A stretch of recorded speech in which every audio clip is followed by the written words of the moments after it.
We are live. All right, and welcome to Monday Meets this week with Felix Rodriguez. How you doing, Felix? Hey, Will, how's it going? I'm doing well. I'm doing well. Excellent, excellent. Felix is exciting. Felix is the first person that we've interviewed who was actually live, active, and on duty at the time we're doing the interview. So Felix is over there at the business office. He may get some calls during the presentation, in which case we'll try to make it as seamless a transition as possible while he takes care of what he needs to take care of. But we're just basically here today to kind of ask some questions about the Survivor Access program. Now, if you've been watching a bunch of these, you will remember that Sabrina South, the Survivor Access Advocate, we met a few weeks back and talked over her role at the Willow. So this is a chance to talk to Felix, who's the director of that program, as well as the human trafficking program, and a few others. So it's kind of an exciting chance to get to know Felix, his background, and the different programs which he's worked on, and how he looks at the Willow from a sort of a director's angle on things. So I guess I've sort of talked it up enough myself here, but Felix, if you want to just kind of introduce yourself, what you do, and tell us a little bit about kind of your background and how you came to the Willow. Yeah, you kind of said it great for me, but yeah, my name is Felix. I'm the director of Survivor Access. Essentially, what that means is that I make sure that our services are being efficiently provided to our underserved populations. Making sure that we have those relationships with community partners that may be involved in providing services with those similar populations, making sure staff is comfortable and ready to provide those services. And yeah, also, like you mentioned, I oversee our human trafficking program, which I believe you chatted with Catherine a couple of weeks ago. And then I also oversee the foster care transition program as well. Nice. All right. And so in terms of, just to kind of set everybody up there and set the expectation correctly for this, we are live on Facebook, so we may have questions. If you have questions about anything that you've seen here today, just let us know. Put a comment in the comments box there. I am keeping an eye on that, so I'd be happy to answer or ask any questions that you have for Felix. But just to go back to the third part, because I gave you like a viciously long multi-tiered question there. Sure. Let's hear about your background. You're not from a social work specific background. You came from a slightly varied background. So you want to tell us a little bit about where your journey took you before you came to the Willow? Sure. Yeah, so my background, I have a degree in communications. Prior to working at the Willow, I actually worked at True North of Columbia in Columbia, Missouri, which is a dual domestic violence and sexual assault agency. And basically what my role there was, I was a male bilingual outreach advocate. So basically what that was is I would go to like different schools, drug offender programs, sex offender programs, colleges, basically anywhere that would have us, and really kind of talk about who, we were at True North, what our services were, healthy relationship skills, things like that. So after I moved from Columbia, I moved to Lawrence to be closer to my partner at the time, and obviously wanted to keep continuing doing the work that I was doing. So I hopped on and checked out what the domestic violence agencies in Lawrence were. Obviously Willow popped up, they had an opening, and I jumped right in. Nice. So you had a little bit then of background in domestic violence and working with domestic violence survivors. Was there anything at the Willow or in that early knowledge in the first organization that you worked with that you didn't necessarily know before you got into the field of domestic violence? I usually ask this to say, like, when your journey took you into the realm of domestic violence, what was it that you felt like, oh, this I wasn't aware of this at all, or I didn't have any idea things were quite like that. Just things you might not have known about DV that you learned through that experience. Sure, yeah. I was somebody that was part of the general population and culture of really just thinking domestic violence was physical violence, right? And in a cis and heterosexual relationship. I didn't know anybody, or at least knowingly didn't know anybody that was involved in a violent relationship. So I wasn't exposed to those dynamics or really understood that. So yeah, like I just thought that DV would happen between a husband and wife, and it was always physical violence. So of course, coming into this work, and seeing the very popular Power and Control wheel, it just really kind of blew my mind of how much more complex, domestic violence is. I will say something that specifically that I learned at the Willow that I didn't know even before when I was working at True North is, we didn't work with human trafficking survivors at True North. So coming to an agency that also served human trafficking was also like just a great educational opportunity for me. And I learned so much in that regard, because again, being in the uneducated general population of domestic violence. That's the phone. Sorry about that. I'll be right back.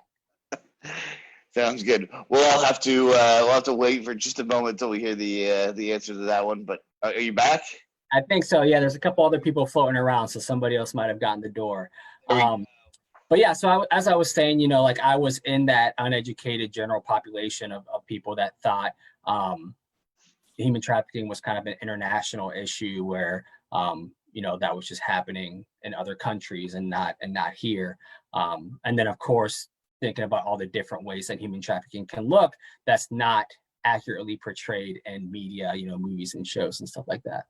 Yeah, it's really interesting making that transition in your head from thinking it as like the movie Taken Right. to seeing the stats and seeing statistically how often it does and how frequently it does happen right in our backyard. And specifically what Catherine and I talked about was that corridor of I-70 and 35 being kind of a really particularly dangerous place just because it was all around that major transportation and that folks would move kind of between Wichita and Kansas City.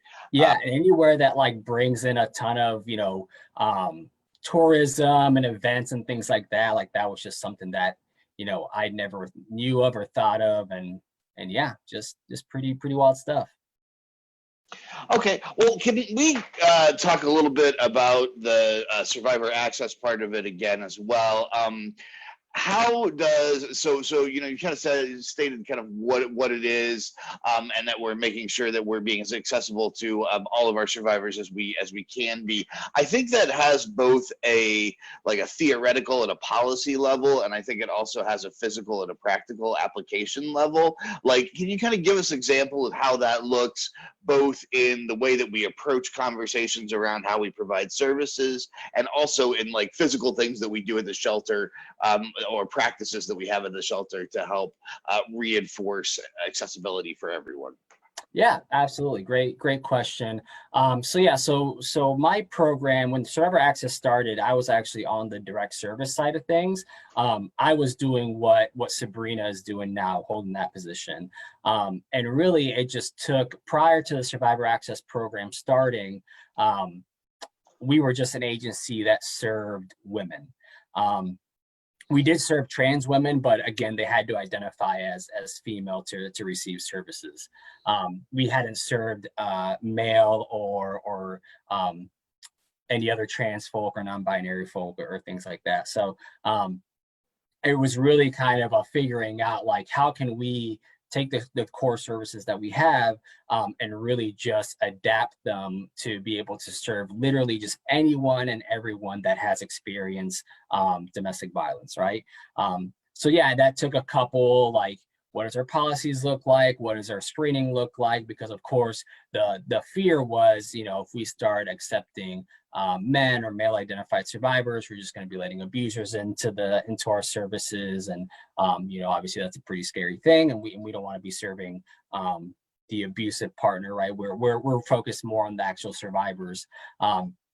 So really just kind of took some navigating of like what our policies look like. What does our language look like, right? We looked at our policy and procedure manual, and of course, being an agency that only served women, we just had a lot of she, her pronouns, mothers and their children, like that kind of language. So it really took that really just kind of a culture shift of changing how we talk about both abusers and survivors as well.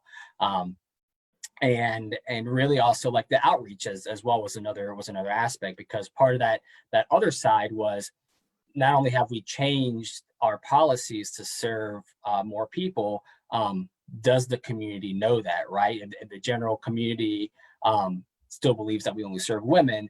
All of these changes aren't really going to be meaningful. Mhm. So it took, what kind of, again, language and literature and education we were putting out there, what kind of statistics are we pulling from, what does our, media looks like, our pictures, our representation, things like that. So yeah, I don't know if that kind of answered your question, but that kind of was both like we needed to change the actual services to be more inclusive, make sure staff was ready for those changes, and then also letting the community know that we had made those changes. Great. Just a reminder that we've got some folks here, and that's wonderful. Thank you so much for spending a little time with us and spending a little time with Felix. If you have questions, please feel free to throw them on the Facebook comment section here. I do have one question. I'm going to kind of hold it back, but we will get to your question there, Barefoot Marketing. Thank you so much for that. But I do want to save that one until we get a little bit towards the end of the interview, because I think it's a good closer question. If anybody, though, else has any comments or anything that you would like to let us know about, please comment on the Facebook. We'd love to hear from you. We're talking with Felix Rodriguez, the Director of Survivor Access. Felix, let's talk about what changes we'd like to make going forward. So we have done these kind of we've done a lot of big steps, at least since I've been here. Certainly in the getting in a second, we're in the process of getting a second shelter. We're in the process of, continuing that sort of inclusiveness and our education around diversity, inclusiveness and education. And so what would you like to see us continue to do as we move forward, or what look would you like to see the agency have in, say, 3 to 5 years?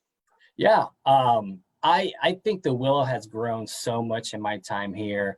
I believe this October, I'll be here would be here for 5 years. And yeah, it has changed dramatically in my time here. So, I think that push that we're doing to open up a new shelter and really just the things that I would love to see that I've always found challenging or frustrating, as I'm sure any nonprofit experiences, is being able to provide the most amount of services that we can, right? Our shelter up until this point has limited capacity. Obviously we have limited resources and funding and things like that. So of course, pie in the sky would be, we've had kind of conversations and talks throughout the years of ultimately at one point having just this giant facility that has just a huge amount of space to be able to provide shelter. Our administrative office is in there too. So we're just that much closer together to be able to work together. We have just unlimited resources and funding to help survivors get to where they need to be. So yeah, of course, that's kind of pie in the sky. So, and I think that the Willow is really focused on hopefully getting to, eventually getting to that and heads and making the right, small steps, incrementally getting there and just really pushing that needle to serve survivors the best that we possibly can. So I know it's a situation where it's not always, I think we're measured at the agency as much by our challenges as by our successes. I mean, statistically, when you look at domestic violence as an entity, things are very stacked against survivors in terms of making that move away from their homes. They will often have to leave up to 8 times before finally being able to make that connection permanent. And I know that trafficking can be even more insidious than that. So what sort of are the biggest challenges that you feel like your folks are facing in the work that they're doing in the programs that they're operating, and that you personally feel like are the biggest challenges for the agency right now? Yeah. So, I think if we're looking at specifically from like the survivor access standpoint, right? And really focused on how are we helping our underserved and our marginalized populations, really understanding that when you have a marginalized identity, like when you look at intersectionality and you have those compounding identities that that are marginalized, that really decreases the amount of resources that somebody has to leave a domestic violent relationship, right? Whether that be if a person is an immigrant, or a person of color, or a person from the LGBTQIA plus community, right? People with disabilities.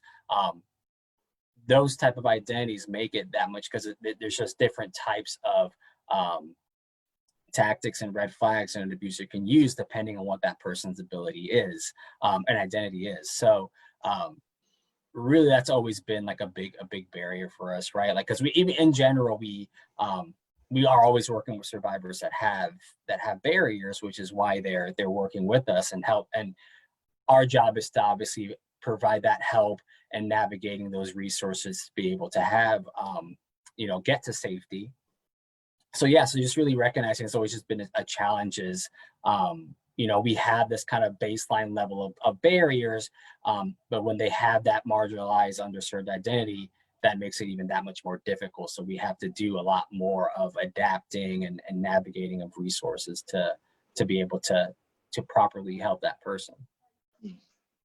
So we are sort of in a slightly unique position, being men who are working in the domestic violence field. It's a field that's predominantly been run by women. And I have a question for you, because you've done a lot of work with male survivors, and we were gonna, unfortunately, Alexandria wasn't able to give the presentations today, so they are going to happen next week. But next week, our prevention specialist, Alexandria Williams, is going to do a whole talk on domestic violence and male survivors. And I know that that's an area that you have focused on in the past with your work with survivor access. Can you just real quickly talk to us about a couple of the myths surrounding male survivors and a couple of the challenges that are unique to male survivors? Yeah, absolutely. Really a lot of the myths that surround male survivors is really geared towards people still really having that lens of domestic violence only being physical abuse. So there is a lot of those myths of, if men are the stronger or more dominant of the gender, right? If you're still looking like a cis heterosexual dynamic of what domestic violence looks like, the man should be, stronger, bigger, more powerful, have more access to resources. Therefore, they shouldn't be in abusive relationships, right? But if we really look at what domestic violence is, and at its core being power and control, we've recognized, and there's research out there, and I've worked with a handful of male survivors that have experienced this, that it's more complicated, and most of the time, physical violence wasn't even prevalent in those relationships, right? There's a lot of that emotional abuse. There's still that economical abuse, still using children against them as survivors.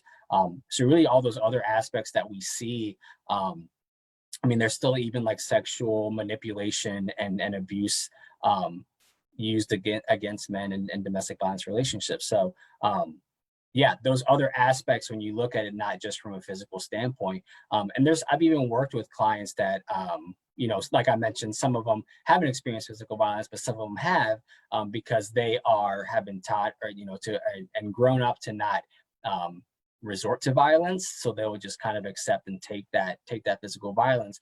And again, growing up in the narratives of men just being able to take it and handle it. I've worked with men that, have just really dealt with that physical violence and haven't done anything to, in that regard, because they feel like, oh, I should just be able to handle this. And just don't really recognize that this is, really harmful and dangerous environment for them to be in. Okay, appreciate that. I want to go ahead and move us towards, thank you so much for kind of sharing your time with us. I do want to ask the one question that came through that I thought was important, but I wanted to save till after we'd had the domestic violence talk. Now, you've also played many other roles here, including being our transformations candidate a few years back. And I think this question is a little bit germane to that.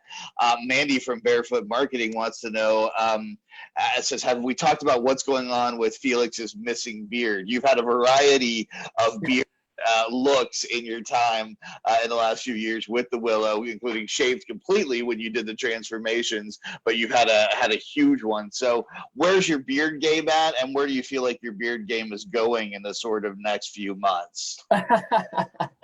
Yeah, I definitely enjoy exploring the facial hair, different styles and things like that, because yeah, I enjoy that I'm able to grow a pretty good beard.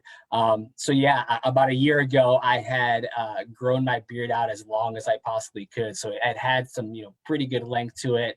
I usually only try to grow a beard around the wintertime when it's cold. But yeah, that one year I just let it grow all the way out. But yeah, for transformations, I had to, within a 24-hour period, had to shave 3 times, like clean shave razor and shaving cream, which I never do. Even when I do shave, I just take like an electric razor. So I shave the night before, the morning of, and right before I put on my makeup to be as clean shaven as I could. So so yeah, I mean, right now with COVID times and having to wear a mask, I've been trying to keep it pretty tight because having a beard kind of pushes out the mask and just makes it fall off my face that much more often. And with it being hot in the summertime, I've just been kind of doing this mustache summer thing. But I think the beard will be coming back in the wintertime for sure. That's awesome. That's awesome. Mine generally stays the same length. As if it gets too big, I just start to look like a crazy Santa Claus person. So it doesn't really do much for me. But we have all noted and enjoyed that beard action. And while we're going to get the skinny on that, Mandy, stay tuned next week because we will be having an extended conversation with Felix's partner in transformations on the dancing, Taylor Jones, who is an amazing director of community services and does so much, runs so many programs for the Willow. She's going to speak with us about many, many things that are more important than this, but she can also give us the background skinny on the Felix transformations beard situation, maybe if we ask her nicely. So we'll follow that up. But thank you so much, Felix. Do you have any other shout outs you'd like to give? Anything that you do outside of work that you want to kind of talk about or big up? Anything? Oh yeah, I mean, obviously here at the Willow, we talk about it often about self-care being a big thing. So definitely a lot of the things that I like to do is, I write, record, and produce music at home. That's been kind of helping me stay refreshed and content during this time. And obviously, playing D&D and stuff like that, that's kind of been part of my routine as well. So been a huge nerd playing games like that, reading comic books, watching Netflix, binge watching things. So that's been helpful. Yeah. Nice. We have quite a few. We still need to get together that Willow role players group because there are about 5 of us, and we've acknowledged each other to each other. We just haven't quite got that game together, so we'll have to make that happen. I'm in. Sign me up. Well, thank you so much for joining us. As I've already said, next week, Taylor Jones is going to join us and talk about community services, which is all of the programs that we offer that aren't directly related to shelter, including community advocacy, rural advocacy, court advocacy, and more. So thank you so much for joining us today. Thank you, Felix, for taking a little time out of your day. And at least we only had one interruption with the phone call. Yeah. Made it through. Thanks to everybody in the office with you who kind of covered for that. And we will see you all next week. If you do have any questions for Felix or myself about anything, you can email. I'll throw the emails for both of us on the comments below, and I'll also throw them in the YouTube description. So feel free to email us with any questions. If you want any more information on anything that you've seen here, or you need assistance, our 24-hour hotline is 785-843-3333, and it's willowdvcenter.org. Thank you all so much. Thank you, Felix. Yeah, thanks, Will. See you later.